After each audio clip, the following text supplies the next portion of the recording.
Hello students, मैं अंकिता आपकी English educator स्वागत करती हूँ आपका मैग्नेट ब्रेन्स हिंदी पर, जहाँ आपको मिलता है high quality education with so many top courses.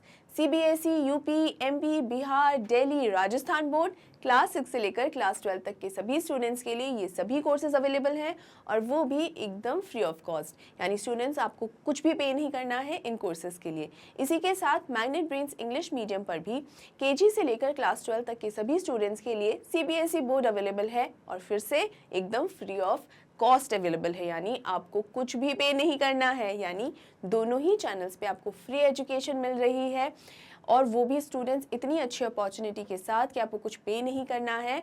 तो आप ज़रूर से ज़रूर इस अपॉर्चुनिटी का फ़ायदा उठाइए। इसी के साथ मैं आपको ये भी बता दूं कि ई बुक्स और ई नोट्स भी हम प्रोवाइड करवाते हैं। ई नोट्स जो हैं वो ऑर्गेनाइज फॉर्मेट में अवेलेबल हैं प्रैक्टिस सेट्स के साथ। अब ये आपको कैसे मिलेंगे, ये इनकी जो दोनों की ही लिंक्स दी गई हैं आपको डिस्क्रिप्शन बॉक्स में। जैसे ही आप उन लिंक्स को क्लिक करेंगे ये दोनों की पूरी इन्फॉर्मेशन विद डिटेल्स आपको इजीली मिल जाएंगी कि आप ये कैसे पा सकते हैं, ई बुक्स हो या चाहे ई नोट्स हो, राइट। इस इम्पॉर्टेंट इन्फॉर्मेशन के बाद हम बढ़ते हैं हमारे आज के टॉपिक पे, जो कि है आपकी पोम माय मदर एट 66। और आज हम इस पोम की समरी को कवर करेंगे।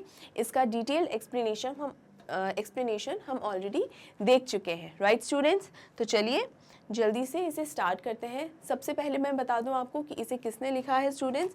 इसको लिखा है कमला दास ने, राइट। और कमला दास इंडिया की one of the best poets रही हैं अपने समय की और काफ़ी अच्छा और काफ़ी सेंसिटिव मुद्दों पर ये बात किया करती थी अपनी राइटिंग्स के थ्रू, राइट। अब हम इस समरी को जल्दी से देख लेते हैं।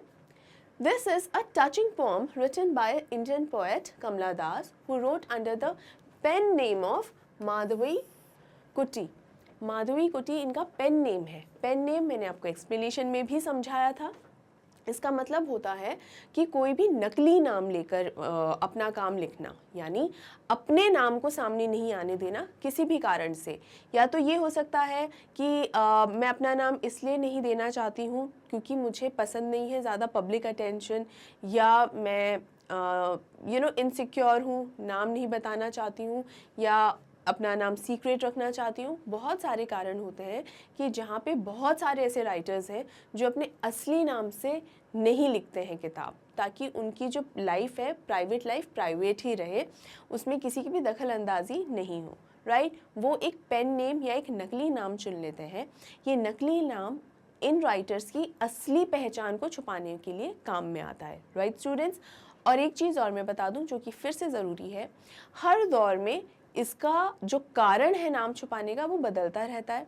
खैर पर्सनल चॉइस तो होती ही है, इसके अलावा और भी ऐसे कारण होते हैं जिसके कारण आप अपना सही असली नाम नहीं बताने देना चाहते हो। जैसे बहुत पुराने समय में जहाँ फीमेल्स को बिल्कुल भी इम्पोर्टेंस नहीं मिलती थी और उनको सीरियसली नहीं लिया जाता था, तब जब फीमेल राइटर्स जो होती थी वो अक्सर अपना काम किसी मेल या पुरुष के नाम के साथ पब्लिश करवाया करती थी, क्योंकि अगर उसमें किसी फीमेल का नाम लिखा हो बुक में या पोम पर तो उसे लोग सीरियसली नहीं पढ़ते थे, ठीक है। इसीलिए कोई लड़के का या मेल का नाम वो देती थी ताकि लोग उसे सीरियसली पढ़ें। तो ऐसे हर दौर पे एक अलग अलग कारण है, राइट। अब यहाँ पर ये बहुत ही इंपॉर्टेंट इन्फॉर्मेशन है स्टूडेंट्स, माधवी कुटी, इस पर क्वेश्चंस अक्सर बन जाते हैं that what was the pen name of Kamala Das, right. ये जो पोम है स्टूडेंट्स, ये बहुत ही टचिंग पोम है, यानी बहुत ही इमोशनल पोम है। आप कितना भी इतना भावों से भरी हुई, बहुत भावनाएं हैं इसके अंदर। माँ और बेटी के रिश्ते के बारे में बात होती है और इसके अंदर, इस पोम के अंदर जिस तरीके से रिलेशनशिप्स को एक्सप्लेन किया गया है, ये बताया गया है कि मदर डॉटर में जो लव होता है और जो कनेक्शन होता है वो कितना क्लोज होता है, उसे एक्सप्रेस किया गया है। ऐसे ही रिलेशनशिप्स और उन रिलेशनशिप्स की क्लोजनेस या उनकी जो दूरियां होती हैं, ऐसे ही सेंसिटिव इश्यूज़ पे कमला दास अपने कामों में लिखा करती हैं, right. In this poem she describes her feelings of love and attachment towards her aging mother। अब यहाँ पर इस पोम के अंदर जो है कमला दास अपनी मदर से उनके लगाव को लेकर, अपनी मदर को जो वो इतना प्यार करती हैं, उनसे जो लगाव है, उनसे जो जुड़ाव है अपनी मदर के साथ, उसके बारे में बताती हैं। और अपनी मदर के बारे में जैसे यहाँ लिखा है उन्होंने एजिंग मदर, यानी यहाँ पर एक चीज़ ये बताना चाह रही हैं कि उनकी मदर की जो उम्र है अब बढ़ती जा रही है, तो यानी वो बुज़ुर्ग होती जा रही हैं। तो अचानक से एहसास होता है कमला दास को कि मेरी मदर की जो उम्र ये बढ़ती हुई उम्र है, तो एक दिन ये समय आएगा कि मेरी मदर मेरे पास कभी नहीं होंगी। यहाँ पर बात हो रही है डेथ की, कि एक दिन जो है मेरी मदर शायद हमेशा के लिए इस दुनिया को छोड़कर चली जाएगी और उस दिन मैं और मेरी माँ हमेशा के लिए परमानेंटली दूर हो जाएंगे। राइट स्टूडेंट्स, तो इसी के बारे में, इसी लव अफेक्शन रिलेशनशिप के बारे में यहाँ पर बात हो रही है। ठीक है। Once the poet went to visit her mother, she was on her way back to the airport to return to Cochin. अब यहाँ कमला दास अपनी मदर के पास मिलने के लिए गई थी कुछ दिनों के लिए, और कुछ समय बिताकर वो वापस अपने घर लौट रही थी। कहाँ? कोचीन में। अब वो कोचीन किस तरह से लौट रही थी? प्लेन के थ्रू, फ्लाइट थी उनकी, तो एयरपोर्ट जा रहे थे। तो यहाँ कमला दास अपनी मदर के साथ गाड़ी में बैठ के एयरपोर्ट जा रही हैं ताकि वो कोचीन वापस लौट सकें। ठीक है। यही रास्ते में उन्होंने जब अपनी मदर का चेहरा देखा, वहाँ उन्हें यह एहसास होता है अचानक से कि उनकी मदर कितनी बूढ़ी हो चुकी है। ठीक है। She looked at her mother who was seated beside her in the car. उन्होंने अपनी मदर को देखा जो उनकी कार के अंदर उनके बगल में ही बैठी हुई थी। Her mother had dozed off to sleep. Dozed off का मतलब है कि नींद की झपकी लग गई, मतलब। ठीक है। And her ageing face was smoky in colour like ash. यहाँ पर क्या है?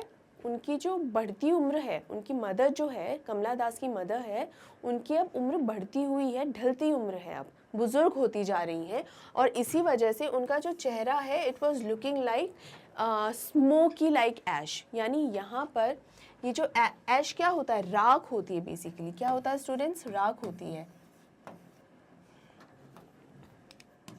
तो ये जो राख जैसा, राख क्या दर्शा रहा है यहाँ पर, या ये जो ऐश है वो क्या दर्शा रहा है यहाँ पर? पेलनेस, पेल, डल। ठीक है। ये दिखा रहा है कि चेहरे पर से कोई ग्लो ही नहीं है चेहरे पे, कोई रौनक जो एक होती है, एक यूथनेस जो होती है चेहरे पे, वो नहीं है। इनफैक्ट अब चेहरा मुरझाया हुआ सा लग रहा है और बहुत ही ऐसा लग रहा है मानो थकान से भरा हुआ हो। ठीक है। टायर्ड। तो ये जो ऐश है वो ये सब कुछ दर्शा रही है। और स्मोकी इसलिए लिखा है क्योंकि जो धुएं का रंग और जो राख का रंग होता है सिमिलर सा होता है, ग्रे सा। तो ग्रे जो है बेटा, वो ये जो ग्रे कलर है वो किसे दर्शाता है? बेसिकली डेथ को दर्शाता है। ये जो डेथ कलर, जैसे हम ग्रे बोलते हैं तो ग्रे का यही मतलब होता है, डेथ को दर्शा सकता है, उदासी, अपसेटनेस या सैडनेस। एक्चुअली सैडनेस ये सब दर्शाता है। ठीक है। क्लियर है? समझ में आया? तो देखिए यहाँ पर हर mouth was open and she resembled a dead body. जैसे मैंने बताया कि ग्रे कलर डेथ को दर्शाता है, तो यहाँ पर यही बता रही हैं वो कि उनका मुंह एकदम खुला हुआ था क्योंकि नींद लग गई। बुजुर्ग है तो बॉडी में भी थकान सी होगी, और कई बार जब बहुत गहरी नींद लग जाती है तो आप एकदम, आपका मुंह भी खुल जाता है और आपको थोड़ा होश सा नहीं रहता कि क्या हो रहा है। राइट।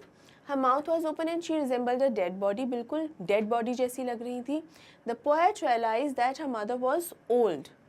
और इस मौके पे अचानक से जो है कमला दास को ये एहसास होता है कि इनकी जो मदर है वो बुज़ुर्ग हो गई है। She felt pain and sympathy for her. और उन्हें अपनी मदर के साथ उस समय उन्हें बहुत ही तकलीफ़ सी हुई, बहुत उनको बिल्कुल अच्छा महसूस नहीं हुआ और उन्हें अपनी मदर के साथ एक सहानुभूति सी महसूस हुई। अब यहाँ why did she feel pain? उनको ऐसे दुख और पीड़ा सी क्यों हुई? हम स्टूडेंट्स अपने पेरेंट्स के साथ जब बढ़ रहे होते हैं तो हमें कभी भी उनकी उम्र का ऐसा रियलाइज़ नहीं होता कि वो बुज़ुर्ग हो रहे हैं, क्योंकि हम ये बात कॉन्शियसली सोच कर नहीं चलते अभी कि अभी इनकी उम्र कितनी होगी, अच्छा अब ये बूढ़े हो गए।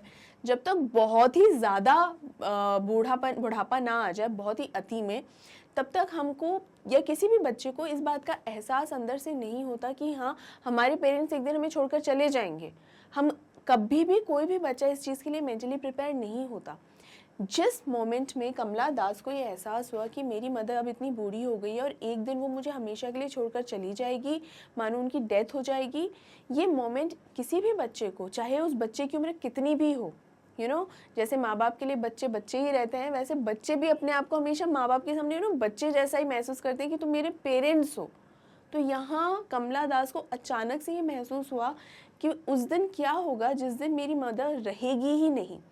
तो ये जो बॉन्ड है उसका वो कितना मायने रखता है कमला दास के लिए, इस मोमेंट में इन्हें समझ में आ रहा था कि mother is very important. Her mother needed love, affection and care. यहाँ पर बता रहे हैं कि ये जो कमला दास की जो मदर है, उनको ये महसूस हुआ कमला दास को कि इस उम्र में उन्हें बहुत प्यार की ज़रूरत है, अफेक्शन, बहुत लगाव की ज़रूरत है, बहुत ही केयर की भी ज़रूरत है कि उनका बहुत ध्यान भी रखा जाए, ख्याल रखा जाए, क्योंकि एक एज के बाद इंसान का ध्यान रखना ज़्यादा ज़रूरी होता है। ख़ास तौर से इमोशनली ध्यान रखना बहुत ज़रूरी होता है, क्योंकि बुढ़ापे में अक्सर लोगों को लगता है कि अब तो हम बूढ़े हो गए हैं, अब हमारी किसी को क्या ज़रूरत है, तो इसीलिए कोई हमें पसंद नहीं करता है। धीरे धीरे ये थॉट आने लगता है दिमाग में। तो ऐसे में ज़रूरी है कि आप अपने पेरेंट्स को या आपके घर में कोई भी बुज़ुर्ग है उसको एक मेंटल सिक्योरिटी दें कि हम सब आपके साथ ही हैं। राइट स्टूडेंट्स, क्लियर है, समझ में आया? In order to come out of the gloom का मतलब होता है अगेन उदासी, ठीक है। The poet shifted her glance and looked out of the car's window. अब यहाँ ये जो एहसास उनको हुआ था ना अपनी मदर को लेकर कि कहीं मेरी मदर हमेशा एक दिन ऐसा आएगा छोड़कर चली जाएगी, ये जो थॉट है या ये जो ख्याल आया उन्हें, वो काफ़ी उन्हें तकलीफ़ दे रहा था। वो मन से एकदम दुखी सी हो गई थी। अब उन्होंने अपना ध्यान इस ख्याल से हटाने की सोची। उनको जो दिमाग में ये थॉट आया ना, उस थॉट से एकदम ख्याल अपना जो ध्यान है एकदम उस थॉट से हटाया और क्या किया कि खिड़की से, कार की जो खिड़की है उससे बाहर देखने लगी, एकदम से अपनी नज़रें अपनी मदर से फिरा ली। There she saw young trees pass by. Little children were running out of their houses into the playgrounds. यहाँ वो क्या देखती हैं बाहर? बिल्कुल डिफरेंट पिक्चर। नए नए पौधे जो ज़मीन में से अभी अभी उग रहे हैं वो ये देखती हैं। इसके अलावा छोटे छोटे बच्चे जो हैं वो घरों से बाहर खेलने के लिए खेल कूद कर रहे हैं और प्लेग्राउंड्स में खेल रहे हैं। These things were contrary to the aging face of a mother. यहाँ पर एक्सप्लेनेशन में भी मैंने जैसे बताया था कि दो एकदम कॉन्ट्रास्टिंग इमेजेस क्रिएट हुई हैं। कॉन्ट्रास्टिंग का मतलब होता है एकदम ऑपोजिट, ठीक है। तो ये जो कॉन्ट्रास्टिंग इमेजेस क्रिएट करी हैं वो क्या है कि एक तरफ तो मदर है और दूसरी तरफ क्या है, प्लांट्स, न्यू ग्रोइंग प्लांट्स और बच्चे। यहाँ पर वो किसी भी का नाम ले सकती थी, लेकिन ख़ास तौर से बच्चों का ही नाम इसलिए लिया क्योंकि बच्चे क्या दर्शाते हैं, एनर्जी। तो यहाँ पर फुल ऑफ एनर्जी, तो बच्चे दर्शा रहे हैं फुल ऑफ एनर्जी और न्यू प्लांट्स जो है वो दिखा रहे हैं लाइफ, ठीक है। तो वो लाइफ दर्शा रहे हैं। तो ये बताया जा रहा है कि एक पिक्चर जो खिड़की से या कार की खिड़की से जो बाहर एक पिक्चर नज़र आ रही है जहाँ नई ज़िंदगी जन्म ले रही है, नए पेड़ पौधे पत्तियाँ उग रहे हैं धरती में, ज़मीन में से, बच्चे जो हैं खिलखिला रहे हैं, उनकी यूथनेस, वो बच्चों की जो एनर्जी है, जो खिलखिलाहट है और बच्चों के चेहरे पे एक अलग ही चार्म होता है, वो सब नज़र आ रहा है यहाँ कमला दास को। वहीं अगर मदर की बात करें तो मदर कैसी लग रही हैं, एकदम टायर्ड लग रही हैं, डल लग रही हैं और उनके चेहरे पे कोई भी एनर्जी नहीं है। She is lack of energy. But बच्चे तो फुल ऑफ एनर्जी है, फुल ऑफ एक्साइटमेंट है और यहाँ पर चेहरे पे भी बच्चों की ना एक रौनक रहती है। कोई मेकअप करके थोड़ी आते हैं बच्चे, वो अंदर से इतना खुश रहते हैं, छोटे भी होते हैं, तो इसलिए बहुत चेहरे पर एक ग्लो ही अलग होता है। Right students, These things were contrary to the aging face of her mother. They symbolized energy, life and happiness. क्या symbolize कर रहे हैं ये? न्यू प्लांट्स और चिल्ड्रन क्या सिम्बलाइज कर रहे हैं, एनर्जी दर्शा रहे हैं, लाइफ दर्शा रहे हैं और हैप्पीनेस, ठीक है, खुशहाली। कोई नया पौधा उगते हुए भी देखना वो भी एक हैप्पीनेस ही होती है, एक खुशहाली का ही संकेत होता है कि नए पौधे उपज रहे हैं। राइट। तो स्टूडेंट्स यहाँ पर एक तरफ क्या इमेज बनी, एकदम हैप्पीनेस की, एनर्जी की, फुल ऑफ लाइफ, दूसरी तरफ लैक ऑफ एनर्जी, डलनेस। तो ये इसलिए नहीं है कि आपको ये बताया जाए कि कितना मदर नेगेटिव हो गई और बाहर का नज़ारा पॉजिटिव है, नो, ये नहीं है। इनफैक्ट ये समझाने की कोशिश की जा रही है कि कोई भी चीज़ रुकी हुई नहीं रहती, हमेशा समय जो है चलता रहता है, बीतता रहता है। और कोई भी इंसान हमेशा बच्चा ही नहीं रहता है, या पौधा हमेशा पौधा ही नहीं रहता है। इनफैक्ट बीज से पौधा बनता है, पौधे से वो पेड़ बनता है और बहुत पुराना हो जाता है, और एक दिन वो एक पेड़ भी मर जाता है, भले वो सदियों बाद मरे, लेकिन वो भी ख़त्म हो जाता है एक समय के बाद। तो परमानेंट नहीं रहता। तो यहाँ लैक ऑफ परमानेंस जो होती है कि कोई चीज़ हमेशा के लिए परमानेंट होगी, ऐसा कुछ नहीं। हर चीज़ का एक अंत है, और वही बताया जा रहा है कि ये जो लाइफ का जो चेंजेस है ना, बदलाव प्रकृति का नियम है, ये दर्शाने की कोशिश की जा रही है। Right students? As they reached the airport and the poet was about to leave for the aeroplane, she glanced at her mother one more time. जैसे ही एयरपोर्ट पहुंच गए, उन्होंने सिक्योरिटी चेक इन कर लिया सब, उसके बाद जब वो जाने लगी कमला दास, तब एक बार फिर से वो मुड़कर अपनी मदर की तरफ देखती हैं। Her mother appeared weak and pale, just like the moon in the winter season, which seems to have lost all its strength. अब यहाँ जब अपनी मदर को देखती हैं तो यहाँ उनको ख्याल आता है कि वो कितनी कमज़ोर, क्योंकि जो व्यक्ति बूढ़ा होता जाता है वो उसको देखकर ये लगता है कि कमज़ोर सा है, ठीक है, वीक है, एनर्जी नहीं नज़र आती है, तो वीक सी लगती है। पेल, पेल का मतलब ये कि चेहरे से रौनक चली गई है एकदम, तो पेल सी नज़र आ रही हैं। बिल्कुल किसकी तरह कंपेयर कर रही हैं अपनी मदर को इस समय? एक विंटर मून की तरह। देखिए, moon in the winter season, moon in the winter season क्यों बोला गया है? Seems to have lost its all its strength. ये इसलिए बोला गया है क्योंकि लेट विंटर्स जो हैं वो बताया गया है इनकी ओल्ड एज को, ठीक है। लेट विंटर्स जो लिखा हुआ है आपकी पोम में, वो बताया गया है ओल्ड एज को। और जो मून है, विंटर्स मून जो है, विंटर्स मून किसको बताया गया है? मदर को, मदर का जो फेस है उसको बताया गया है। किस तरीके से बोला गया है? क्योंकि जो मून होता है, सर्दियों का जो मून होता है, वो शार्पनेस नहीं होती है, धुंधलाहट सी छाई हुई होती है उसके ऊपर।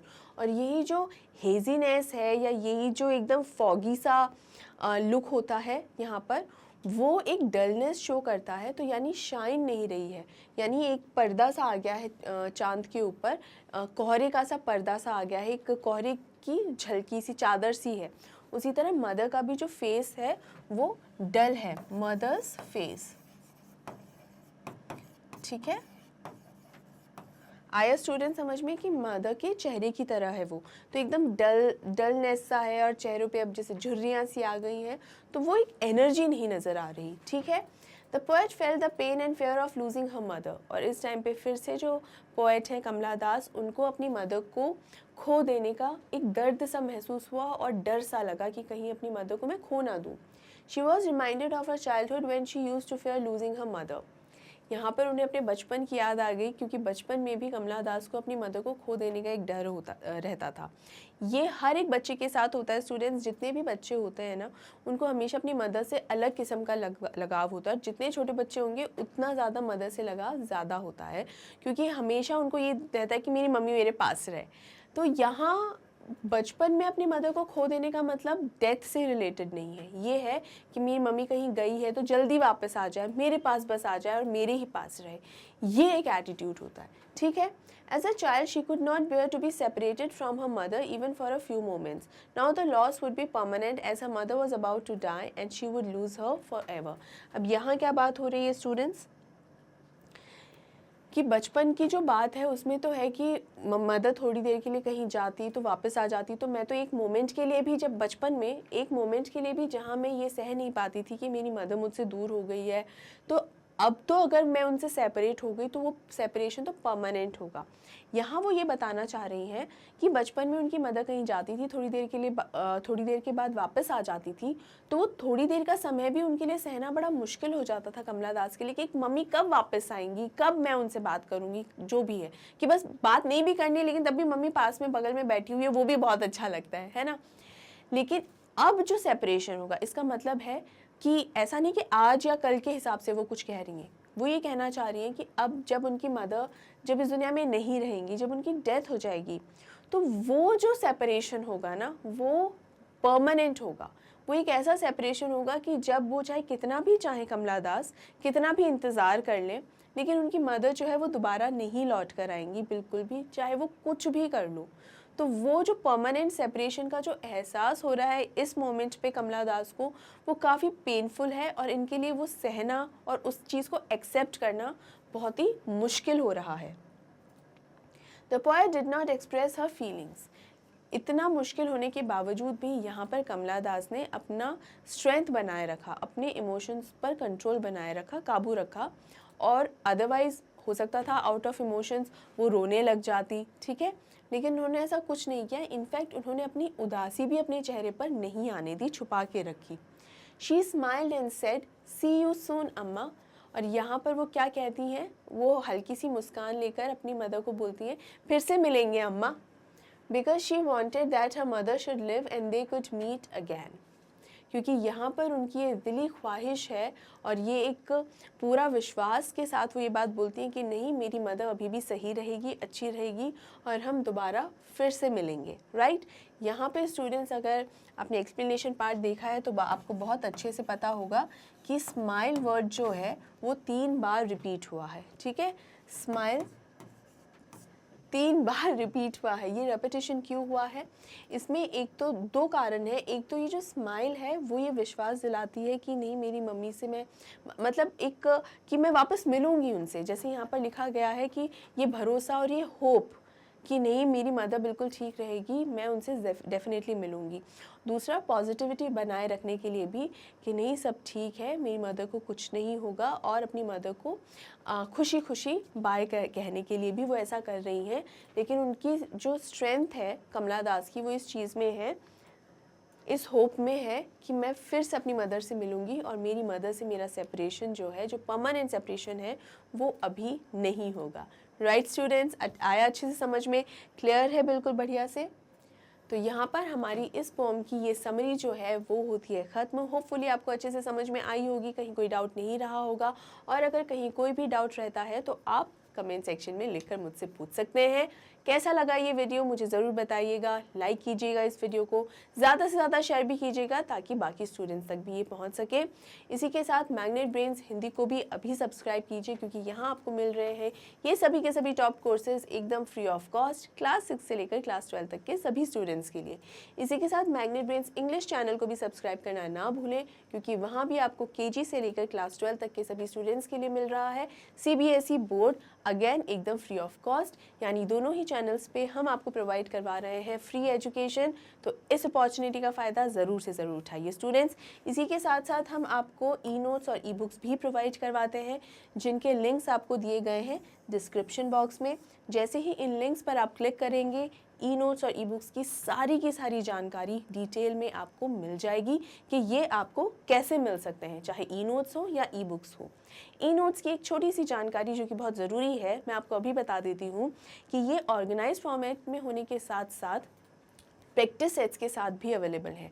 यानी आपको एग्ज़ाम्स के लिए तैयारी करने में आपको बहुत हेल्पफुल होने वाले हैं। तो मेक श्योर कि आप इनकी डिटेल्स जो है ज़रूर से ज़रूर जानें ताकि ये आपको मिल सकें। राइट स्टूडेंट्स, अच्छे से क्लियर है। इसके साथ ही साथ मैं बता दूं कि हम दोनों ही चैनल्स को आप फॉलो करें, इंस्टाग्राम, टेलीग्राम, फेसबुक, ट्विटर और व्हाट्सएप पे। इन सोशल मीडिया प्लेटफॉर्म्स पे आपको सारी लेटेस्ट अपडेट्स, कोई भी चेंजेस हो रहे हैं या लाइव से रिलेटेड जो भी अपडेट्स है, किसी भी क्लास या किसी भी सब्जेक्ट का कोई भी लेटेस्ट चेंज अगर है या कुछ भी अपडेट्स हैं, आपको यहाँ पर तुरंत ही मिल जाएगी। तो कोई कन्फ्यूजन नहीं रहेगा। राइट स्टूडेंट्स, सब क्लियर हो गया? तो जाते जाते मैं फिर से आपको कह दूं, वीडियो को लाइक करें, शेयर करें, और कोई डाउट हो तो वो पूछ लें। कैसी लगी वीडियो वो भी ज़रूर से ज़रूर बताइए, और सबसे ज़रूरी बात, अपना ध्यान रखिए स्टूडेंट्स। तो मिलते हैं अगले वीडियो में, तब तक take care and bye bye.